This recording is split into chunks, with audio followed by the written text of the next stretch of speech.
और इस वक्त बड़ी खबर आ रही है पटना से। पटना के सदाकत आश्रम में हंगामा देखने को मिला है। राहुल गांधी की बैठक चल रही थी, मीटिंग चल रही थी, उस दौरान ये हंगामा हुआ है पटना के सदाकत आश्रम में। और ये तस्वीरें आप देख रहे हैं मीटिंग हॉल के बाहर की तस्वीरें हैं, जब राहुल गांधी की मीटिंग चल रही थी और बाहर कुछ इस तरह का नजारा था। राहुल गांधी अब पटना से दिल्ली रवाना हो चुके हैं, लेकिन आपको बता दें राहुल गांधी आज बेगूसराय पहुंचे थे। पलायन रोको नौकरी 2 यात्रा में वो शामिल हुए, बड़ी तादाद में लोग उनके साथ शामिल हुए। लेकिन सदाकत आश्रम में पटना की ये तस्वीरें सामने आई। उनकी मीटिंग के दौरान हंगामा हुआ है। मीटिंग हॉल के बाहर मारपीट करते हुए लोग यहाँ पर नजर आए हैं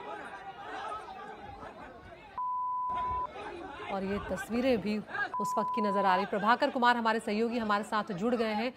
प्रभाकर, जिस वक्त ये हंगामा हो रहा था उस वक्त क्या राहुल गांधी मीटिंग में मौजूद थे और क्या वजह रही इस मारपीट की? जी बिल्कुल, राहुल गांधी वहाँ मौजूद थे। ये पटना के सदाकत आश्रम जो कि कांग्रेस का हेडक्वार्टर है बिहार का, वहाँ की तस्वीर है।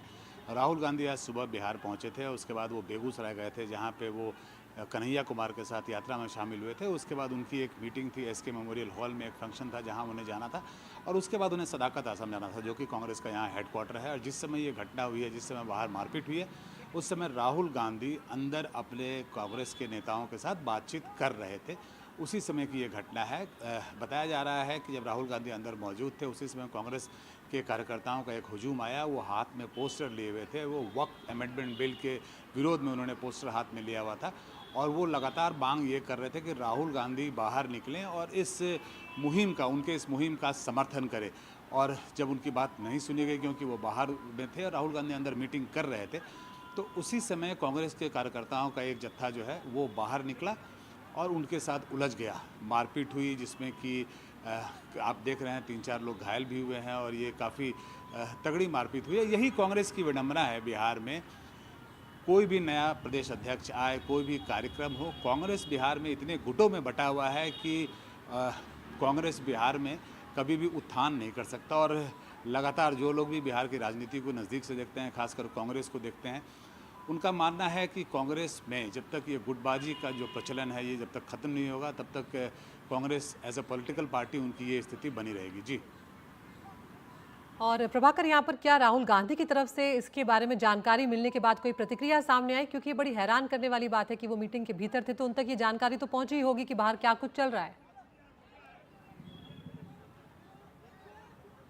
जी बिल्कुल, हम ये उम्मीद कर रहे हैं कि राहुल गांधी को इसकी जानकारी दे दी गई होगी। हालांकि जिस समय ये घटना हो रही थी उस समय वो अंदर मौजूद थे और वो अपने नेताओं के साथ मीटिंग कर रहे थे। वहाँ प्रदेश अध्यक्ष थे, उनके सारे विधायक थे, एमपीज़ थे, और बाकी और भी जो प्रदेश कार्यकारिणी के जो मेंबर्स होते हैं वो सब मौजूद थे। उन्हें ज़रूर इसकी सूचना दी गई होगी, लेकिन राहुल गांधी ने उसके बाद इस पर कोई प्रतिक्रिया नहीं दी। जैसे ही मीटिंग खत्म हुई, वो गाड़ी में बैठे पटना एयरपोर्ट पहुँचे और यहाँ से सीधे वो दिल्ली की ओर निकल गए। तो अब हम जब बात कर रहे हैं तो राहुल गांधी रास्ते में हैं, दिल्ली की ओर निकल चुके हैं, और पूरे रास्ते उन्होंने मीडिया ने उनसे पूछने की कोशिश भी की, लेकिन कहीं भी उन्होंने इस बारे में कोई बातचीत नहीं की, कोई प्रतिक्रिया नहीं दी। जी शुक्रिया प्रभाकर, अपडेट के लिए हम आपके पास आएंगे। तो पटना के सदाकत आश्रम की तस्वीरें देख रहे हैं। राहुल गांधी की बैठक चल रही थी और उस दौरान बाहर कुछ इस तरह का नज़ारा देखने को मिल रहा था। तो कांग्रेस की जो अंदरूनी कलह है वो कुछ इस तरह से भी सामने निकल कर आई।